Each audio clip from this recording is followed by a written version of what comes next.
نحمده ونصلي على رسوله الكريم اما بعد فاعوذ بالله من الشيطان الرجيم بسم الله الرحمن الرحيم رب اشرح لي صدري ويسر لي امري واحلل عقدة من لساني يفقهوا قولي۔ قرآن مجید میں اللہ سبحانہ وتعالیٰ فرماتے ہیں والوزن يومئذ الحق فمن ثقلت موازینہ فأولئک هم المفلحون ومن خفت موازینہ فأولئک الذین خسروا انفسهم۔ اس دن وزن برحق ہے، پھر وہ شخص کے اس کے پلڑے بھاری ہو گئے تو وہی کامیاب ہونے والے ہیں، اور وہ شخص کے اس کے پلڑے ہلکے ہو گئے تو یہ وہ لوگ ہیں جنہوں نے اپنے آپ کو خسارے میں ڈالا۔ اس سے پتہ یہ چلتا ہے کہ اس دنیا میں ہم جو کچھ کر رہے ہیں اس کا ایک وزن ہے۔ اگر اچھا کر رہے ہیں تو اس کا بھی ایک وزن ہے، اور اگر برا کر رہے ہیں تو اس کا بھی ایک وزن ہے۔ یعنی ہمارے جتنے بھی اعمال ہیں وہ رائیگاں نہیں جاتے، ضائع نہیں ہوتے، بلکہ وہ ایک دن تولے جائیں گے۔ یہ تو ہم سب کو پتا ہے کہ ہمارے دائیں بائیں کرامن کاتبین ہیں۔ اگر ہم اچھی بات کرتے ہیں تو دائیں طرف والا فرشتہ لکھ لیتا ہے، اور اگر ہم کوئی بری بات کرتے ہیں تو بائیں طرف والا لکھ لیتا ہے، اور ایک آہ یا سس کی یا سی بھی ہم کرتے ہیں تو وہ بھی لکھ لی جاتی ہے، اور پھر قیامت کے دن ان ساری چیزوں کو تولا جائے گا میزان میں، اور اس کے مطابق جزا یا سزا ملے گی۔ تو اس سے یہ پتہ چلتا ہے کہ ہمیں کتنا سوچ سمجھ کے زندگی بسر کرنی چاہیے۔ ایسے ہی نہیں بس جو دل میں آیا کہہ دیا، جو دل میں آیا کر لیا، اور یہ سوچا کہ بس ٹھیک ہے، سبھی ٹھیک ہے، سب کچھ اچھا ہے۔ نہیں، مومن باشعور انسان ہوتا ہے، اپنی قیمت پہچانتا ہے، اپنے وقت کی قدر و قیمت جانتا ہے، اور سوچ سمجھ کے عمل کرتا ہے کہ اس کو کس وقت میں کیا کرنا ہے۔ ہم سب جانتے ہیں کہ اللہ سبحانہ وتعالیٰ نے ہماری تخلیق اپنی عبادت کے لیے کی ہے۔ وَمَا خَلَقْتُ الْجِنَّ وَالْإِنسَ إِلَّا لِيَعْبُدُونَ، میں نے جنوں اور انسانوں کو اس لیے بنایا ہے کہ وہ میری عبادت کریں۔ گویا اس زمین پر ہمارا اہم ترین فریضہ کیا ہے؟ اللہ کی عبادت۔ اللہ کی عبادت کا مطلب کیا ہے؟ مطلب یہ ہے کہ ہم اللہ سبحانہ وتعالیٰ کی اطاعت کریں، اس کی فرما برداری کریں، جن چیزوں کا اس نے ہمیں حکم دیا ہے وہ کر لیں، اور جن چیزوں سے روکا ہے ان سے رک جائیں ہم۔ لیکن اس کے لیے پھر ہمیں علم حاصل کرنے کی ضرورت ہوتی ہے کہ ہمیں پتہ چلے کہ اللہ تعالیٰ ہم سے کیا چاہتے ہیں، وہ کیا چاہتے ہیں کہ ہم کیا کریں، اور وہ کیا چاہتے ہیں کہ ہم کیا نہ کریں۔ تو جو شخص یہ اپنی زندگی کا مقصد پہچان لیتا ہے اور پھر علم کے ساتھ، علم کی روشنی کے ساتھ اپنی زندگی بسر کرتا ہے تو انشاءاللہ آخرت میں کامیاب ہوگا، کیونکہ جو انسان اللہ کو راضی کرنے کی کوشش کرتا ہے اللہ تعالیٰ بھی اس کو راضی کر دے گا۔ دنیا کی زندگی میں ہم سب کا ہی امتحان ہو رہا ہے کہ ہم اللہ کی مرضی کے مطابق چل رہے ہیں یا نہیں چل رہے۔ اللہ تعالیٰ نے یہ زندگی دی اس لیے کہ ہمیں آزما کے دیکھے کہ ہم کرتے کیا ہیں۔ ایوکم احسن عملا، ہم سب کی اصل منزل آخرت ہے، دنیا منزل نہیں ہے۔ اسی لیے آپ نے دیکھا ہوگا جو بھی دنیا میں آتا ہے چلا جاتا ہے، ہر آنے والے کو واپس ضرور جانا ہے، چاہے کوئی امیر ہو، چاہے کوئی غریب ہو، چاہے کوئی مرد ہو یا عورت ہو، کوئی بچپن میں چلا جاتا ہے، کوئی جوانی میں چلا جاتا ہے، کوئی بڑھاپے میں چلا جاتا ہے، اور کوئی انتہائی شدید بڑھاپے کے بعد، لیکن جانا اس کو بہرحال ہے۔ اصل زندگی آخرت کی زندگی ہے۔ وَمَا هَٰذِهِ الْحَيَاةُ الدُّنْيَا إِلَّا لَهْوٌ وَلَعِبٌ وَإِنَّ الدَّارَ الْآخِرَةَ لہی الحیوان لو کانوا یعلمون. اور دنیا کی یہ زندگی نہیں مگر ایک دل لگی اور کھیل، اور بے شک آخری گھر یقیناً وہی اصل زندگی ہے اگر وہ جانتے ہوتے. لہذا جو اصل زندگی ہے، جہاں ہم نے جا کر جینا ہے، ہمیشہ جینا ہے، رہنا ہے، ہمیں اس کے لیے کام کرنا ہے، اور وہ کام کرنا ہے جو وہاں ہمارے کام آ سکے، جس کا ہمیں وہاں فائدہ پہنچے. اس کے لیے اللہ سبحانہ وتعالیٰ نے ہمیں قرآن مجید میں خطاب کرتے ہوئے فرمایا ہے، یا ایھا الذین آمنوا اتقوا اللہ ولتنظر نفس ما قدمت لغد واتقوا اللہ ان اللہ خبیر بما تعملون. اے ایمان والو، اللہ سے ڈرو، اور ہر ایک کو یہ دیکھنا چاہیے کہ اس نے کل کے لیے کیا سامان کیا ہے، اس کل کے لیے، اس اصل زندگی کے لیے کیا کمایا ہے. یہاں یہ دنیا وہاں کے لیے کمانے کی جگہ ہے، یہاں ہم سب کما رہے ہیں، یا اچھا یا برا، اور یہی کام آنا ہے پھر اگر ہم اچھا کما کے جاتے ہیں. پھر فرمایا واتقوا اللہ، اور اللہ سے ڈرتے رہو، جو کچھ تم کرتے ہو یقیناً اللہ اس سے پوری طرح باخبر ہے. اب آپ دیکھیے، وَلْتَنْظُرْ نَفْسٌ مَا قَدَّمَتْ لِغَدٍ، ہر شخص کو یہ دیکھنا چاہیے اس نے کل کے لیے کیا کیا. اس سے پہلے بھی اتقوا اللہ ہے، اس کے بعد بھی اتقوا اللہ، یعنی ڈر کے زندگی شروع کرو اور ڈر کے ہی ختم کرو، اور ساری زندگی یہ دیکھتے رہو کہ کل کے لیے کیا تیاری ہے. اور آخرت کے لیے تیاری کرنے والا ہی سب سے زیادہ عقل مند ہے. عبداللہ بن عمر رضی اللہ عنہ روایت کرتے ہیں کہ میں رسول اللہ صلی اللہ علیہ وسلم کی خدمت میں حاضر تھا کہ ایک انصاری صحابی آپ کے پاس آئے. انہوں نے آ کر نبی صلی اللہ علیہ وسلم کو سلام کیا، پھر کہا، اے اللہ کے رسول صلی اللہ علیہ وسلم، مومنوں میں سب سے افضل کون ہے، یعنی سب سے بہترین انسان کون ہے؟ آپ نے فرمایا، وہ جس کا اخلاق زیادہ اچھا ہو. انہوں نے کہا، مومنوں میں سب سے عقل مند کون ہے؟ آپ نے فرمایا، جو موت کو زیادہ یاد کرے. سب سے عقل مند کون ہے؟ جو موت کو زیادہ یاد کرے اور اس کے بعد کے مراحل کے لیے اچھی تیاری کرے، وہ زیادہ عقل مند ہے.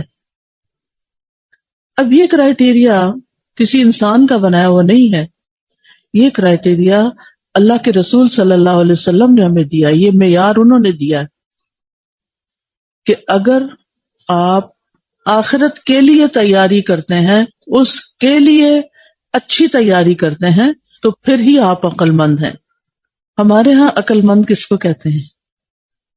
جو دنیا کا مال متاع زیادہ اکٹھا کر لے، جو کسی کو دھوکہ دینے کی قوت رکھتا، جو چلاک ہو، جو زیادہ سے زیادہ فائدے اٹھا لے، جو زیادہ سے زیادہ دنیا میں نام کما لے، جو زیادہ سے زیادہ مشہور ہو جائے تو ہم کہتے ہیں یہ بڑا کامیاب انسان ہے.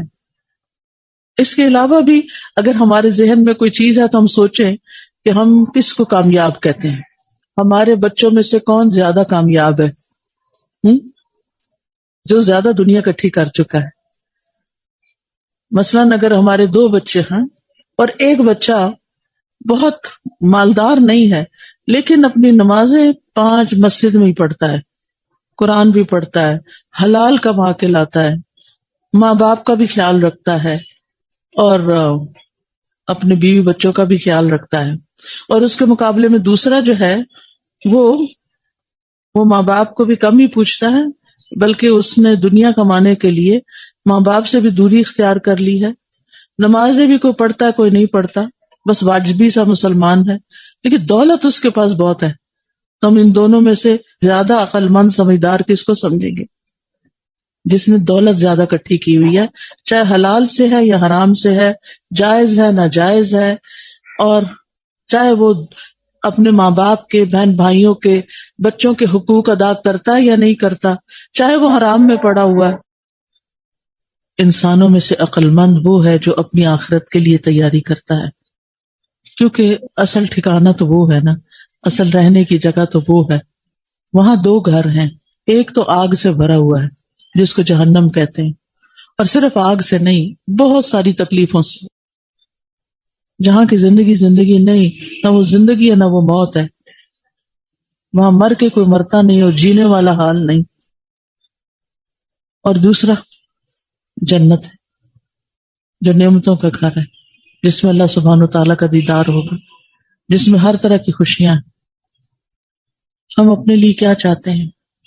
ہم جنت چاہتے ہیں، لیکن جنت کی ایک قیمت ہے.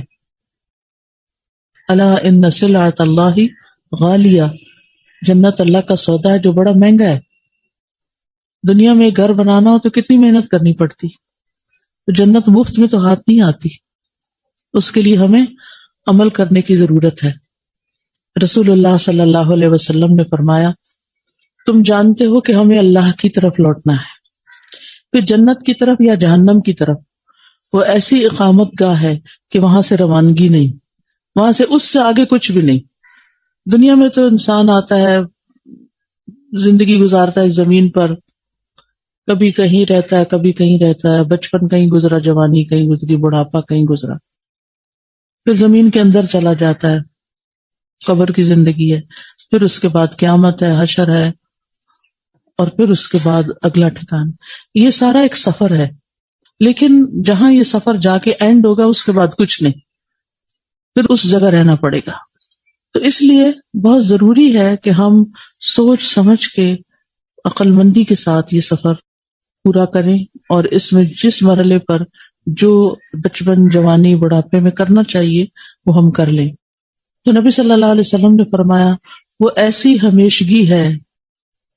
ہمیشگی ہے جس میں موت نہیں آئے گی. وہاں ایسے جسم ہوں گے جو مرنے والے نہیں، یعنی دنیا میں ایسے جسم ہیں جو مر جائیں گے، لیکن وہاں ایسے جسم ملیں گے جن پہ موت نہیں آئے گی. تو اس لیے ہمیں اپنے دن کی پلاننگ کرنی چاہیے اور سوچ سمجھ کے زندگی گزارنی چاہیے. زندگی کیا ہے؟ دنوں کا مجموعہ ہے. دنوں سے ہفتے بنتے ہیں، پھر ہفتوں سے مہینے، پھر سال، پھر سالوں سے زندگی بنتی ہے. اب ایک اور سال بھی ختم ہونے کو آ رہا ہے. پتہ نہیں ایسے کتنے ہی سال ہم نے بس گزار دیے ہیں. تو جو باقی رہ گئے ہیں ان کو ذرا سوچ سمجھ کے گزاریں، اس کے لیے پلاننگ کریں. پلاننگ میں کیا ہے کہ اپنے سارے دن کے کاموں پہ غور کریں کہ میں کیا کیا کرتی ہوں، اور ان کاموں میں اللہ کی اطاعت کتنی ہے اور اللہ کا ذکر کتنا ہے، اللہ کی یاد کتنی ہے، اللہ کی مرضی کے مطابق کتنا ہے وہ کام. مثلا صبح سویرے ہم اٹھتے ہیں، ہم سب اپنی صبح کا جائزہ لیں، اٹھنے کے وقت کا جائزہ لیں کہ اس وقت ہم کیا کرتے ہیں. جب ہم الارم لگاتے ہیں یا اذان کی آواز سنتے ہیں یا ہمیں کوئی جگاتا ہے، ہم اٹھ جاتے ہیں یا سوئے رہتے ہیں، ہم اس وقت کیا کرتے ہیں. ابو ہریرہ کہتے ہیں کہ نبی صلی اللہ علیہ وسلم نے فرمایا، شیطان تم میں سے ہر آدمی کی گردن پر جب وہ سو جاتا ہے 3 گریں لگا دیتا ہے. ہر ایک گرہ پہ وہ پھونک مارتا ہے کہ ابھی بڑی لمبی رات پڑی ہے. تو جب کوئی بیدار ہوتا ہے اور اللہ کا ذکر کرتا ہے تو ایک گرہ کھل جاتی، یعنی جب آنکھ کھلتی ہے تو آپ کہتے ہیں الحمدللہ الذی رد علی روحی وأذن لی بذکرہ، یا پھر الحمدللہ الذی احیانا بعدما اماتنا والیہ النشور. مجھے امید ہے کہ آپ سب یہ دعا پڑھتے ہوں گے کہ اللہ کے شکر سے دن کا آغاز کرتے ہیں. پہلی دعا کا مطلب یہ تھا، شکر ہے اس ذات کا جس نے میری روح مجھے واپس لوٹا دی. کیونکہ جب سوتا ہے نا انسان تو جسم سے ایک روح چلی جاتی ہے. جن کے لیے اللہ نے زندگی لکھی ہوتی ہے ان کی وہ روح واپس آتی ہے، اور جن کی زندگی ختم ہو جاتی ہے ان کی دوسری بھی چلی جاتی ہے جو پیچھے باقی ہوتی ہے. اب آپ دیکھیں کہ انسان جب اٹھ جاتا ہے، پھر بستر سے وضو کرتا ہے تو دوسری گرہ کھل جاتی، پھر جب نماز پڑھتا ہے تو تیسری گرہ کھل جاتی اور شیطان دور ہو جاتا ہے. اور صبح کو پھر حشاش بشاش اور خوش باش چست ہو کے اٹھتا ہے، خوش مزاج. ورنہ اگر سویا رہتا ہے، دھوپ نکل آتی ہے اور لیٹ اٹھتا ہے تو اس کی صبح نفس کی خباثت اور سستی کے ساتھ ہوتی ہے. یہ نبی صلی اللہ علیہ وسلم نے ہمیں بتایا. تو اس لیے بہت ضروری ہے کہ ہم بیداری کی دعا پڑھیں جس میں اللہ کی تعریف بھی ہے، اور پھر اس بات کا ذکر بھی ہے کہ ہم نے واپس اللہ کے پاس جانا ہے۔ اماتنا سے مراد نیند ہے، اور نشور سے مراد الیہ النشور، قیامت کے دن قبروں سے زندہ کر کے اٹھایا جانا ہے۔ تو پھر اب اٹھ تو گئے اور ہم نے نماز بھی پڑھ لی، نماز کے بعد کیا کرنا ہے؟ نماز کے بعد صبح کے اذکار ضرور پڑھا کریں، اور یہ سورج نکلنے سے پہلے پہلے پڑھنے چاہیے، یہ ان کا وقت ہے، یعنی قبل طلوع الشمس وقبل غروبها، سورج نکلنے سے پہلے اور سورج غروب ہونے سے پہلے یہ اذکار پڑھنے ہیں۔ کس کس کو صبح شام کی دعائیں آتی ہیں؟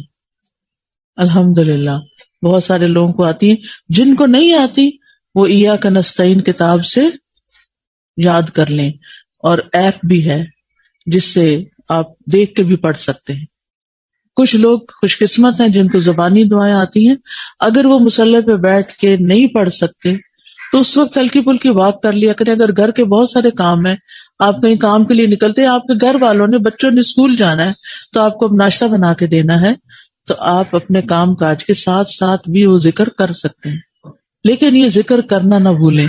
وہ دن جس کا آغاز ان دعاؤں کے ساتھ ہوتا ہے اس سے مختلف ہوتا ہے جس میں یہ دعائیں نہ پڑھی جائیں۔ فجر کی نماز جو ہے اس کی کیا اہمیت ہے؟ فجر کی نماز نہ پڑھنے کا کیا نقصان ہے؟ کسی کو پتہ ہے؟ حدیث کی روشنی میں آپ نے فرمایا وہ آدمی ہرگز دوزخ میں نہیں جائے گا جس نے سورج نکلنے سے پہلے اور سورج غروب ہونے سے پہلے کی نماز پڑھ لی، یعنی فجر اور عصر پڑھ لی۔ میں نے پوچھا تھا کہ جو نہ پڑھے اس کا کیا نقصان ہے؟ اس کے بارے میں بخاری کی ایک حدیث کا ایک حصہ صرف بتاؤں گی کہ نبی صلی اللہ علیہ وسلم سو رہے تھے تو دو فرشتے آئے اور وہ آپ کو لے گئے خواب میں، اور نبی کا خواب جو ہوتا ہے وہ سچا ہوتا ہے، وہ وہی ہوتا ہے، تو وہ آپ کو کہیں لے گئے۔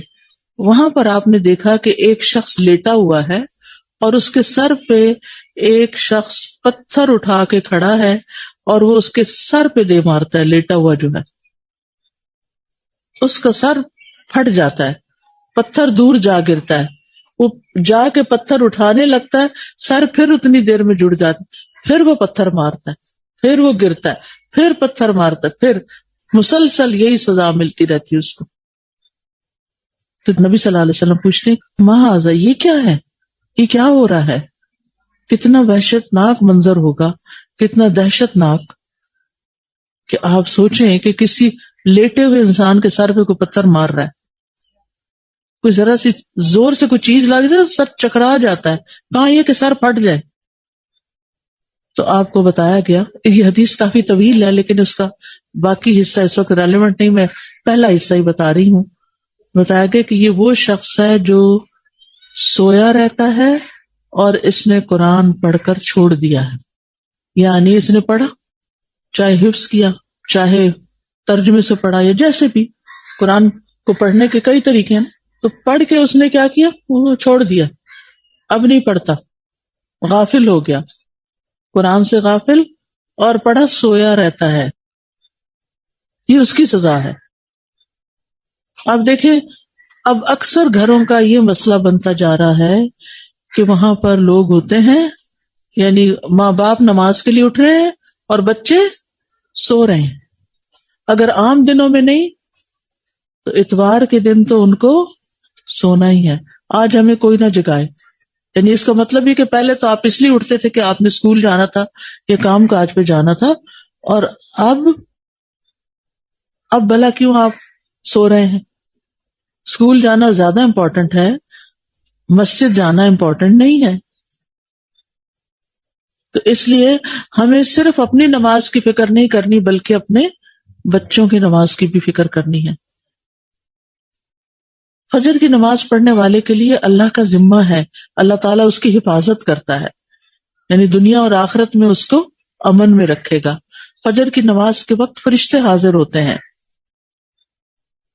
نبی صلی اللہ علیہ وسلم کسی بھی حال میں فجر کی سنتیں کبھی نہیں چھوڑتے تھے، فرض تو دور کی بات ہے، سنتیں بھی نہیں چھوڑتے تھے۔ حضرت عائشہ روایت کرتی ہیں کہ آپ صلی اللہ علیہ وسلم نے فرمایا، فجر سے پہلے کی 2 رکعتیں دنیا اور جو کچھ اس میں ہے. کیا کچھ ہے دنیا میں؟ ہر وہ چیز جس کی لوگ تمنا کرتے ہیں، ان سب سے بہتر ہے. آپ نے وہ 2 رکعتیں پڑھ لی، وہ آپ نے پوری دنیا کما لی. اتنا بڑا آپ اجر و ثواب سمیٹ لیتے ہیں. اس لیے ٹائم پر اٹھا کریں، اچھے سے وضو کر کے اچھے سے سنت ادا کریں، کیونکہ بہت سارے لوگ پھر این ٹائم پہ اٹھتے ہیں، اوہ تھوڑا ٹائم ہے، سنت چھوڑ کے پھر صرف فرض پڑھ کے آنکھیں بند کیے پڑھتے ہیں، بند آنکھوں سے پھر جا کے سو جاتے ہیں. ایسے تو نہیں اللہ کی عبادت کرتے. اللہ تعالیٰ کا ہم پر کوئی حق ہے کہ نہیں؟ ہے نا. کتنا بڑا، سب کچھ تو دیا اسی نے. اتنی چیزیں ہمارے لیے اس نے بنائی جن سے ہم لطف اندوز ہو رہے ہیں. تو اس کا اتنا بھی حق نہیں کہ ہم ڈھنگ سے نماز ہی پڑھیں اور جلد بازی نہ کریں نماز میں. سکون سے نماز پڑھیں اور 5 وقت کی نمازیں پابندی کے ساتھ ادا کریں اور خشوع کے ساتھ. اگر ہمیں پتا ہونا کہ صرف ایک سجدے کا کتنا بڑا اجر ہے تو ہم سجدے سے نہ اٹھیں، شوق سے سجدہ کریں. ثوبان جو رسول اللہ صلی اللہ علیہ وسلم کے غلام تھے، ان سے معدان روایت کرتے ہیں کہ میں ان کے پاس گیا اور عرض کیا کہ آپ مجھے ایسے عمل کی خبر دیں جس کے کرنے سے اللہ مجھے جنت میں داخل کر دے. یا میں نے کہا کہ مجھے اللہ کے نزدیک سب سے پسندیدہ عمل کے بارے میں خبر دیں، تو وہ خاموش رہے. میں نے پھر پوچھا، وہ خاموش رہے. پھر تیسری مرتبہ پوچھا تو انہوں نے فرمایا، میں نے بھی رسول اللہ صلی اللہ علیہ وسلم سے اس کے بارے میں سوال کیا تھا تو آپ نے فرمایا تم پر اللہ کے لیے سجدوں کی کثرت لازم ہے، کیونکہ سب سے زیادہ اللہ کے قریب انسان کب ہوتا ہے؟ سجدے کی حالت میں ہوتا ہے. تم جب بھی کوئی سجدہ کرتے ہو، اللہ اس سجدے کے سبب سے تمہارا ایک درجہ بڑھا دیتا ہے اور اس کے ذریعے سے تمہاری ایک خطا مٹا دیتا ہے. تو درجات بڑھتے ہیں ہر سجدے کے بدلے. تو اس لیے کبھی بھی سجدہ کرتے ہوئے یہ نہ سوچے کہ اچھا ابھی اور بھی نماز رہتی ہے، اچھا پھر نماز کا وقت ہوگی. نہیں، وسجد وقترب، سجدہ کرو اور قریب ہو جاؤ. اللہ کا قرب، اللہ تعالیٰ کے قریب ہونا. آپ دیکھیں جس سے ہم محبت کرتے ہیں نا، ہم اس کے قریب رہنا چاہتے ہیں یا نہیں؟ ماں باپ سے محبت کرتے ہیں تو ماں باپ سے قریب ہونا چاہتے ہیں، دوستوں سے محبت ہے تو دوستوں کے ساتھ ہر وقت رہنا چاہتے ہیں.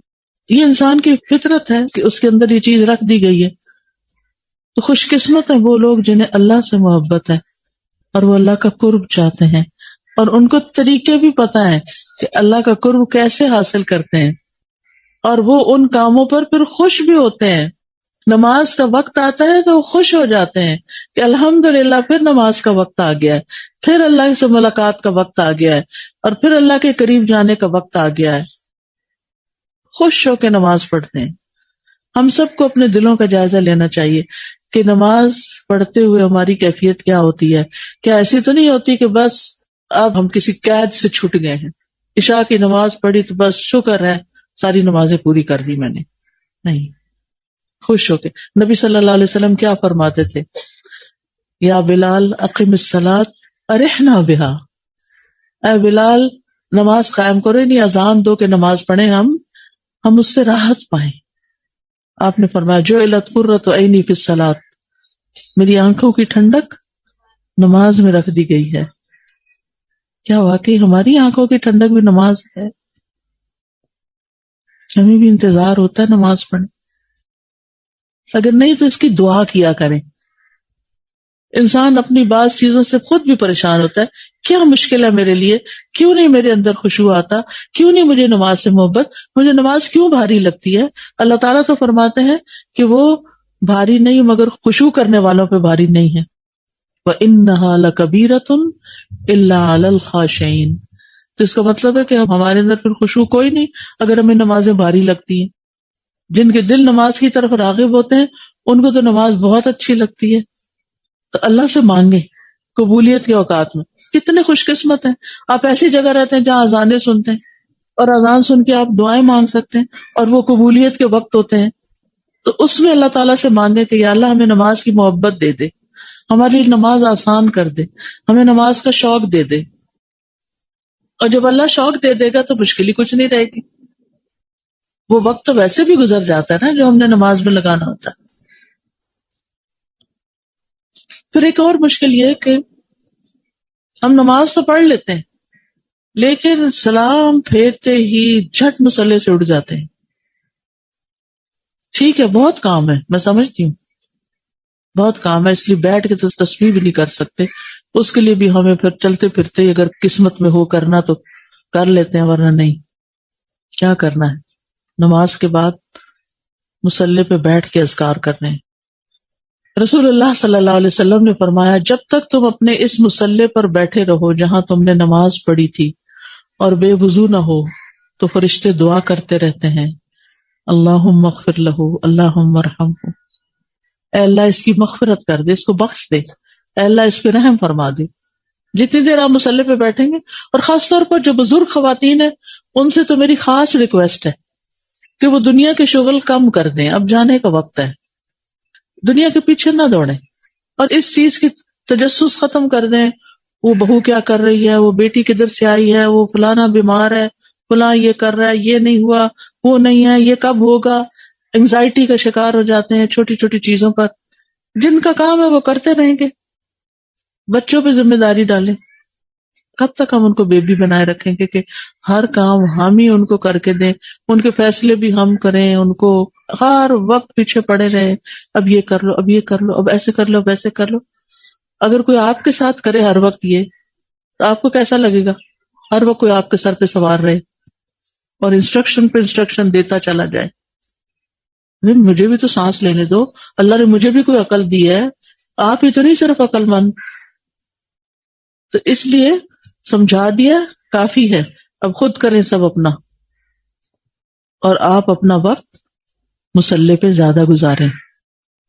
رات کو ٹی وی دیکھنے کی بجائے، موبائل دیکھنے کی بجائے جلدی سو جائیں تاکہ صبح جلدی اٹھ سکیں. اللہ سے مناجات کریں، سرگوشیاں کریں. جب لوگ سو رہے ہوں تو نماز پڑھیں اور پھر خوب دعائیں کریں. وہ دعائیں قبول ہونے کا وقت ہے. بچوں کو بہت زیادہ ہر وقت سمجھانے کی بجائے اللہ سے ان کی ہدایت کی دعا مانگ لیا کریں. ان کے معاملات اللہ کے سپرد کر دیا کریں. اللہ میں نے تیرے حوالے کر دی، اللہ میں نے تیرے حوالے کر دی، تو اب ان کو سنبھال. اور پھر آپ دیکھیں کہ نماز کے بعد اگر 33 مرتبہ ہم اپنی انگلیوں پہ سبحان اللہ سبحان اللہ سبحان اللہ دائیں ہاتھ پہ کرنا چاہیے. اور آپ دیکھیں اس کا طریقہ 3 دفعہ اوپر لے جائیں اور 3 دفعہ نیچے لے آئیں تو 15 اور 15 کتنے ہو جائیں گے؟ 30. اور 3 اور پڑھ لیں 33 ہو جائیں گے. یعنی انسان اگر ہر نماز کے بعد 33 مرتبہ سبحان اللہ، 33 مرتبہ الحمدللہ اور 33 مرتبہ اللہ اکبر کہتا ہے اور 100 کا عدد پورا کرنے کے لیے لا الہ الا اللہ وحدہ لا شریک لہ لہ الملک ولہ الحمد وہو علی کل شیء قدیر کہتا ہے تو اس کے سارے گناہ معاف کر دیے جاتے ہیں، چاہے وہ سمندر کی جھاگ برابر کیوں نہ ہو. ہر نماز کے بعد یہ وظیفہ ضرور کریں. اور موت کے علاوہ کوئی چیز نہیں جو اس کو جنت میں جانے سے روکے. کتنی دیر لگے گی یہ پڑھتے ہوئے؟ 2 منٹ لگ جائیں گے. کیا نماز کے بعد ہمارے پاس 2 منٹ کوئی نہیں ہے جنت کمانے کے لیے؟ یہی تو کل کام آنا ہے اور یہی چھوڑ کے اٹھ جاتے ہیں. تو تھوڑی دیر بیٹھ جایا کریں مصلے پہ اور دعا کر لیا کریں، الا یہ کہ کوئی ایمرجنسی ہو، کوئی بہت ہی ضروری کام. اور اگر ایمرجنسی ہو تو پھر ایک اور کام کریں، 10 دفعہ کر لیں سبحان اللہ سبحان اللہ. ہر انگلی پہ 2 دفعہ پڑھ لیں. کتنی دفعہ ہو جائیں گے؟ 10 دفعہ ہو جائیں گے. 10 دفعہ الحمدللہ، 10 دفعہ اللہ اکبر. نبی صلی اللہ علیہ وسلم نے فرمایا 2 خصلتیں یا 2 عادتیں ایسی ہیں کہ اگر کوئی مسلمان بندہ ان کی پابندی کر لے تو جنت میں داخل ہوگا. اور وہ بہت آسان ہے مگر ان پہ عمل کرنے والے بہت کم ہیں. ایک یہ ہے کہ ہر نماز کے بعد 10 بار سبحان اللہ، 10 بار الحمدللہ اور 10 بار اللہ اکبر کہے. زبان کی ادائیگی کے اعتبار سے دن میں یہ 150 دفعہ بن جاتے ہیں، لیکن ترازو میں 1500 ہیں. ہمیں کیا چیز روکتی ہے کہ ہم کم از کم 1500 نیکیاں روز کی یہ کما لیں جو کل قبر میں بھی کام آئے گی اور آگے بھی کام آئیں گی. اور اسی طرح جب رات سونے لگے تو سونے سے پہلے بھی کیا کریں؟ دن بھر کی تھکاوٹ اتارنے کے لیے تاکہ صبح جلدی اٹھ سکیں کیا پڑھیں؟ 33 دفعہ سبحان. یہ کس کو سکھایا تھا نبی صلی اللہ علیہ وسلم؟ حضرت فاطمہ کو. کیوں سکھایا تھا؟ کام کر کر کے تھک جاتی تھی. یہ تھکاوٹ اتارنے کا نسخہ ہے. لیکن ہم میں سے کتنے لوگ عمل کرتے ہیں؟ ہم کہتے ہیں ہم تو سبحان اللہ ہی کہتے ہیں تو سو جاتے ہیں، اتنے تھکے ہوتے ہیں. بیٹھ کے پڑھ کے پھر لیٹا کرے بستر پہ جا کے. لیکن بھولے نہیں، اس عمل کو کریں. صحابی کہتے ہیں عبداللہ ابن عمر، میں نے رسول اللہ صلی اللہ علیہ وسلم کو دیکھا، آپ انہیں اپنے ہاتھ سے شمار کرتے تھے. صحابہ نے پوچھا اللہ کے رسول یہ کیسے ہے کہ یہ عمل آسان ہے مگر ان پہ عمل کرنے والے تھوڑے ہیں؟ آپ نے فرمایا سوتے وقت میں کسی کے پاس شیطان آ جاتا ہے اور پہلے اس سے کہ وہ تسبیحات پوری کرے وہ اسے سلا دیتا ہے، اور اس طرح نماز میں شیطان آ جاتا ہے اور تسبیحات پڑھنے سے پہلے ہی اس کو کوئی کام یاد کرا دیتا ہے. ابھی تو تمہارا یہ کام رہتا ہے، ابھی تو تم نے یہ ضروری میسج کرنا ہے، اگر ابھی نہ کیا تو پھر تمہارے دماغ سے نکل جائے گا، پہلے میسج کر لو. اچھا ہوتا پتہ کیا ہے، جب کھولتے ہیں نا میسج کرنے کے لیے وہ تو پیچھے رہ جاتا ہے اور کوئی اور نظر آ جاتا ہے. وہاں تسبیح بھی گئی، وہ میسج بھی گیا اور ہم کہیں اور ہی کھو گئے. تو ان چیزوں کے بارے میں اپنے اوپر خود چیک رکھیں کہ ابھی اپنے آپ کو نا آپ خود سمجھائیں. آپ دیکھیں کہ یہ جو اللہ نے ہمارا دل بنایا نا اس کے اندر بھی عقل ہے اور اس کو سمجھانا پڑتا ہے. نفسیات میں ایک حربہ بتاتے ہیں کہ یہ جو ایسے پیشنٹس ہوتے ہیں جو انگزائٹی کا شکار ہو جاتے ہیں یا دل چھوٹا ہونے لگتا ہے یا دل گھبرانے لگتا ہے، تو وہ کہتے ہیں کہ اپنے دل پہ ہاتھ رکھ کے کہیں ٹھہر جاؤ، ابھی ٹھہر جاؤ. وہ جو دل ہے نا اس کے اندر عقل ہے، آپ اسے سمجھا رہے ہیں وہ سمجھ جائے گا. کام ڈاؤن، آرام سے، گھبرانے کی ضرورت نہیں، غم نہ کرو، فکر نہیں زیادہ کرو، پریشان نہ ہو، سب ٹھیک ہو جائے گا. ایسے اپنے آپ کو کہا کریں. اور اگر شیطان پھر بھی وسوسہ ڈال رہا ہے تو ہر نماز کے بعد 3 دفعہ کم از کم اعوذ باللہ السمیع العلیم من الشیطان الرجیم من ہمزہ ونفخہ ونفثہ، یہ اپنا وظیفہ بنا لیں. آپ دیکھیں گے کہ آپ کی بہت سی پریشانیاں تو آپ کو یاد ہی نہیں رہیں گی. اللہ تعالیٰ قرار دے دے گا. یہ شیطان ہے دشمن جو اٹیک کرتا رہتا ہمارے دل پر. من شر الوسواس الخناس الذی یوسوس فی صدور الناس من الجنۃ والناس. اسی لیے ہر نماز کے بعد ہمیں 1 دفعہ قل هو اللہ، 1 دفعہ قل اعوذ برب الفلق اور 1 دفعہ قل اعوذ برب الناس پڑھنی چاہیے. اب 5 نمازوں کے بعد اگر آپ یہ پڑھ لیتے ہیں آیت الکرسی کے سمیت تو انشاءاللہ شیطان سے بہت سی پروٹیکشن ہو جائے گی. جو آپ کو پریشان رکھتا ہے، سٹریس میں رکھتا ہے، فکر مند کرتا ہے، غمگین رکھتا ہے، اس غم اور سٹریس سے باہر نکلیں. جو کچھ کریں آرام سے کریں، انجوائے کر کے کریں، سکون سے کریں. پریشان ہونے سے کوئی مسئلہ حل نہیں ہوتا، بلکہ ہماری سوچنے سمجھنے کی صلاحیت ہی ماری جاتی ہے. ہم کوئی بہتر کام نہیں کر سکتے. تو اس لیے پریشان ہونا چھوڑیے، اپنے دل پہ ہاتھ رکھ کے اپنے آپ کو خود سمجھائیے. انتظار نہ کیجیے کہ کوئی اور آ کے آپ کو تسلی دے، دلاسا دے. آپ ذرا کر کے دیکھیے، انشاءاللہ آپ کو فائدہ ہوگا. جب دل گھبرائے، آنسو آ رہے، مت رو، کوئی فائدہ نہیں رونے کا. آپ ایسے ہی سمجھے جیسے آپ اپنے بچے کو سمجھا رہے ہوتے ہیں نا. یہ دل بھی بچہ بن جاتا ہے نا، تو اس کو بھی سمجھانا پڑتا ہے. اور پھر آپ دیکھیے کہ قیامت کے دن یہ انگلیاں بولیں گی، ان انگلیوں سے سوال ہوگا. یہ سیرا ایک صحابیہ ہیں، ان سے روایت ہے کہ نبی صلی اللہ علیہ وسلم نے عورتوں کو حکم دیا، یہ خاص عورتوں کے لیے تحفہ ہے، کہ تکبیر، تقدیس اور تحلیل کی محافظت کریں اور تسبیح کو انگلی کے پوروں سے شمار کریں، اس لیے کہ قیامت کے دن ان سے سوال ہوگا اور یہ جواب دیں گی. فَإِنَّهُنَّ مَسْئُولَاتٌ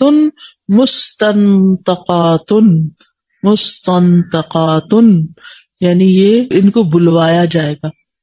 نطق بولنے کو کہتے ہیں نا، تو یہ بولیں گے ہاتھ، یہ کہیں گے ہاں اس بندی نے اس پر تسبیح پڑھی تھی. پھر اسی طرح ایک اور چیز کا بھی خیال رکھے کہ جب آپ اذکار پڑھیں نا یا تسبیحات وغیرہ کریں، کوشش کریں کہ ذرا توجہ سے کر لیں، اس کا فائدہ زیادہ ہوتا ہے. پھر یہ ہے کہ قرآن مجید کی تلاوت صبح کے وقت، اگر آپ ارلی اٹھیں گے نا یہ سارے کام کر لیں گے، لیکن اگر آپ اٹھے ہی لیٹ ہیں تو پھر تو ظاہر دنیا آپ کو اپنی طرف کھینچ لے گی.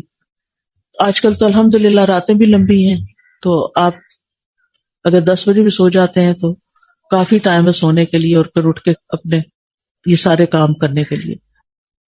کیونکہ عموماً جب لوگوں کو یہ چیزیں یاد دہانی، یہ سب آپ کو پتا ہے، میں آپ کو کوئی نئی بات نہیں سکھا رہی، یہ آپ کو باتیں پتا ہے، صرف یاد دہانی کرا رہی ہیں کہ یہ چیزیں آپ نے توجہ سے، خوش دلی سے کرنی، خوشی سے کرنی. ہاں یہ بات ہو سکتا ہے کہ نئی ہو آپ کے لیے کہ خوشی سے کرنا ہے. اور پھر آپ دیکھیے کہ صبح کے وقت قرآن جو ہے نا اس کو لازم کر لیں. ان قرآن الفجر کان مشہودا. اور چیزیں پڑھنے سے پہلے قرآن کھولیں. قرآن مجید میں آتا ہے ان الذین یتلون کتاب اللہ واقاموا الصلاۃ وانفقوا مما رزقناہم سرا وعلانیۃ یرجون تجارۃ لن تبور لیوفیہم اجورہم ویزیدہم من فضلہ انہ غفور شکور. سورۃ فاطر کی آیات ہیں. بے شک جو لوگ اللہ کی کتاب پڑھتے ہیں، تلاوت کرتے ہیں یا سمجھ کے پڑھتے ہیں، اور وہ نماز قائم کرتے ہیں، اور جو کچھ ہم نے انہیں دیا اس میں سے انہوں نے پوشیدہ اور ظاہراً خرچ کیا، یعنی اللہ کی راہ میں دیتے رہتے ہیں، وہ ایسی تجارت کی امید رکھتے ہیں جو کبھی برباد نہیں ہوگی. یعنی جس تجارت میں، جس بزنس میں کوئی نقصان ہے ہی نہیں، تاکہ اللہ انہیں ان کے اجر پورے پورے دے اور اپنے فضل سے زیادہ بھی دے. یعنی ایسے کام کرنے والوں کو صرف ان کے اعمال کا بدلہ نہیں ملے گا بلکہ زیادہ بھی ملے گا، بے شک وہ بہت بخشنے والا قدردان ہے. تو یہ 3 کام دن کے لازم کر رہے ہیں، قرآن پڑھنا ہے، نماز پڑھنی ہے، اور صدقہ کرنا ہے. نبی صلی اللہ علیہ وسلم نے خواتین کو تو صدقے کا اور تاکیدی حکم دیا تھا، کیونکہ عام طور پہ ہم کیا کہتے ہیں، ہم کون سا کماتے ہیں، ہم کہاں سے دیں، جو آپ کے ہاتھ میں ہے اسی میں سے دیں. اور کوئی دن نہ گزرے کہ جب آپ اپنے ہاتھ سے کچھ نہ کچھ ضرور نہ نکالیں. اگر کوئی لینے والا نہیں تو اپنا کوئی ایک الگ گلہ بکسا کچھ بنا کے رکھ دیں، کوئی جگہ اس کے اندر روز ڈال دیا کریں، الگ کر دیا کریں. میرے والد تھے نا تو رات کو آتے تھے، تو رات کو بیٹھ کے اپنا جو کمائی ہوتی تھی حساب کرتے تھے، پھر اس کا کچھ حصہ نکال کے الگ کر دیتے تھے. ڈیلی بیسس پہ وہ الگ کر دیتے تھے، اور پھر جس وقت خاندان میں یا باہر جہاں بھی ضرورت ہوتی تھی تو اس میں سے نکال دیتے تھے. اب حضرت اسماء اور حضرت عائشہ دونوں کے بارے میں آتا ہے کہ ان میں سے ایک جو آتا تھا ساتھ ساتھ دیتی رہتی تھی، اور ایک جو تھی وہ ذرا کچھ جمع کر کے اماؤنٹ یا جو بھی چیز ہوتی تھی پھر نکالتی تھی. جو آپ کرنا چاہیں کر سکتے ہیں، دونوں سنتیں ملتی ہیں، صحابیات کی سنت ہے. یعنی آپ صلی اللہ علیہ وسلم نے کیا فرمایا، میں نے عورتوں کی اکثریت کو جہنم میں دیکھا، ڈر لگ جاتا ہے. اللہ تعالیٰ ہمیں معاف کرتے، کیونکہ وہ شوہر کی ناشکری کرتی ہیں اور زبان کا غلط استعمال کرتی ہیں. تو اس کا علاج کیا بتایا گیا، صدقے کی کثرت نکالتے رہو. اور پھر یہ کوئی ہمارے منہ سے کچھ نہ کچھ نکل جاتا ہے نا تو دل ذرا بے چین بھی رہتا ہے، گھبراہٹ کا شکار، فوراً صدقہ کریں، کیونکہ یہ علاج بتایا گیا ہے، تو گھبراہٹ دور ہو جائے گی آپ کی. اور تلاوت کا تو اجر آپ کو پتہ ہی ہے، ہر حرف پہ 10 نیکی ہیں. یہ کون سا اس سے بڑا بزنس ہے. اور پھر قرآن ویسے بھی غموں کا علاج ہے، جتنی تلاوت کریں گے اتنا ہی سکون پائیں گے. قرآن کو اپنے سے دور نہ کیا کریں، قریب رکھا کریں. پھر بچوں کو اسکول وغیرہ بھیج کے پھر اپنی اشراق یا چاشت کی جو نماز آپ کو ملے وہ پڑھ لیں. یہ دن کے اول حصے میں 4 رکعتیں پڑھنا جو ہے یہ دن کے آخر تک کفایت کرتا ہے. اور ویسے بھی جو 2 رکعتیں اشراق کی یا چاشت کی اگر آپ پڑھتے ہیں تو سارے جوڑوں کا، جو جسم کے بدن کے جوڑ ہیں ان کا کفارہ ہو جاتا ہے. پھر اسی طرح اگر آپ ناشتہ کرنے کے لیے بیٹھے ہیں یا سب کو دے کے پھر آپ کی اپنی باری آتی ہے تو اللہ کا شکر ادا کرنا نہ بھولیں. اللہ تعالیٰ اس بندے سے راضی ہو جاتا ہے جو ایک لقمہ کھائے اور اس پر اللہ کا شکر ادا کرے، الحمدللہ کہے، یا جو پانی کا گھونٹ بھی پیے اور اس پر اللہ کا شکر ادا کرے. یہ اللہ کو راضی کرنے والا کام ہے. آپ کھا رہے ہیں اپنے لیے اور اللہ کو ساتھ راضی کر رہے ہیں. آپ کا کھانا بھی آپ کے لیے عبادت بن گیا. پھر صبح صبح نیت کیا کریں, حیاتی کلہ للہ, میری ساری زندگی اللہ کے لیے ہے, میری ہر چیز اللہ کی ہے, اور ہے بھی, میں جو کچھ کروں گی اللہ کے لیے کروں گی. کئی دفعہ انسان آنکھیں بند کر کے کچھ کر جاتا ہے, پھر تھوڑی دیر بعد سوچتا ہے کیوں کیا. پوچھتے رہا کریں اپنے آپ سے, یہ کیوں کیا, مثلاً آج کے اس درس کا انتظام کیوں کیا, اس درس کو اٹینڈ کرنے کیوں آئے, میں یہاں کیوں آئی, مجھے کیا کمانا ہے, کیا چاہیے اس کے بدلے میں, ہم سب نے اپنا وقت کیوں لگایا. اپنے آپ سے سوال کیا کریں تاکہ آپ کا ذہن جاگے اور آپ جو کریں شعوری طور پہ کریں, اور اس کا فائدہ زیادہ ہوگا, اس کا اجر زیادہ ہوگا. پھر ایک اور چیز, ہر روز اپنے نفع مند علم میں اضافہ ضرور کریں, اور جو علم بھولا جا رہا ہے نا اس کو دوبارہ تازہ کر لیں, یہ بھی بڑا ضروری ہے. اپنے علم کو فریش کرتے رہیں. آپ یہ نہ سوچے میں نے وہ کورس کیا تھا اور میں نے ساری تفسیر پڑھ لی ہے, میں فلاں مدرسے میں 5 سال پڑھی ہوں اور میرے پاس وہ سند بھی ہے, میں دکھا سکتی ہوں. سند میں نہیں سب کچھ لکھا ہوتا, کیونکہ اندر دل میں جو ہوتا ہے نا وہ بھولنے لگتا ہے, اس کو بار بار پڑھنا پڑتا ہے. یہ جو ایک رواج آ گیا نا, بس ایک کورس کر کے نام لکھا لو اپنا کہ ہم پڑھے لکھے ہیں, ایسا نہیں ہوتا. دنیا کا علم ہو یا دین کا علم, ایک دفعہ پڑھنے کے بعد یاد نہیں رہتا. آپ دیکھیں باہر کے ملکوں میں ہر کام کرنے سے پہلے آپ کو سرٹیفکیشن چاہیے ہوتی ہے, اور پھر ہر کچھ عرصے کے بعد ریفریشر کورس کرنا پڑتا ہے. پھر نئی جو چیزیں ریسرچ ہو کے آ جاتی ہیں ان کو پڑھنا پڑتا ہے. اگر آپ یہ اپنے علم میں اضافہ نہیں کرتے تو آپ پیچھے رہ جاتے ہیں, آپ کی کوئی قدر نہیں رہتی. تو علم جو ہے, یہ دین کا علم تو جنت کمانے کا ذریعہ ہے, اور اس کے علاوہ بھی انسان جو سیکھتا ہے نفع مند علم, اس کے ذریعے جو اچھے کام کرتا ہے وہ بھی اجر و ثواب کا باعث ہے. پھر آپ دیکھیں کہ انسان اگر علم حاصل کرنے کے لیے نکلتا ہے, مجھے نہیں پتا آپ کسی کلاس میں جاتے ہیں یا نہیں, کسی درس میں جاتے ہیں یا نہیں, جمعہ پڑھنے آتے ہیں یا نہیں, اپنے لیے باندھ لیں. آپ میں سے ہر خاتون کو میں یہ نصیحت کروں گی کہ وہ ایک دفعہ کم از کم ہفتے میں ضرور نکلے علم حاصل کرنے کے لیے, علم کی مجلس میں جا کر بیٹھے,